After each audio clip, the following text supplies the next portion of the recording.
مرحبا يا أصدقائي الصغار، أهلا بكم في حلقة جديدة. اليوم سنقوم برحلة رائعة إلى عالم الحيوان للتعرف على 5 حيوانات مذهلة ومثيرة. هل أنتم مستعدون؟ لكن قبل ذلك لا تنسوا الاشتراك في القناة وتفعيل جرس التنبيهات ليصلكم كل جديد. هيا بنا لنبدأ المغامرة. النمس هو حيوان صغير ونشيط يعيش في مناطق مختلفة من العالم، من إفريقيا إلى آسيا. يتميز النمس بجسمه الطويل والنحيف وذراعه القصير. النمس هو صياد ماهر ويعتمد على حواسه الحادة للبحث عن الفرائس مثل القوارض والطيور الصغيرة والحشرات. النمس يمتلك قدرة مذهلة على مقاومة السموم، مما يجعله قادر على مواجهة الأفاعي السامة والتهامها. ويتميز النمس بذكائه وسرعته، ويعيش في مجموعات صغيرة تعيش في جحور تحت الأرض. يمكن للنمس أن يصدر أصوات متنوعة للتواصل مع أفراد عائلته. الدب القطبي. الدب القطبي هو أكبر حيوان مفترس يعيش في المناطق القطبية الشمالية. يتميز بثراءه الأبيض السميك الذي يساعده في البقاء دافئا في الظروف الباردة.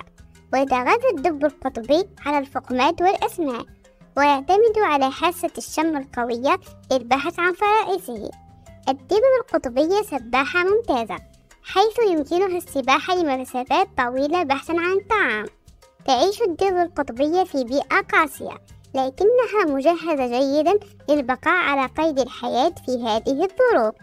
ويعتبر الدب القطبي رمزا للقوة والتحمل في عالم الحيوان. القرش الأبيض. القرش الأبيض هو أحد أكثر الأسماك المفترسة شهرة في العالم. يعيش في المحيطات حول العالم، ويتميز بجسمه القوي وأسنانه الحادة. يتغذى القرش الأبيض على الأسماك والثدييات البحرية مثل الفقمات والدلافين. القرش الأبيض يتمتع بحواس قوية تساعده على تحديد موقع فرائسه بدقة، مثل حاسة الشم التي تمكنه من اكتشاف قطرات الدم في الماء من مسافات بعيدة. ويعتبر القرش الأبيض من الكائنات المهمة للحفاظ على توازن النظام البيئي البحري. النسر هو طائر جارح يعيش في مناطق مختلفة حول العالم، من الجبال العالية إلى السهول المفتوحة. يتميز النسر ببصره الحاد الذي يمكنه من رؤية الفرائس من مسافة بعيدة.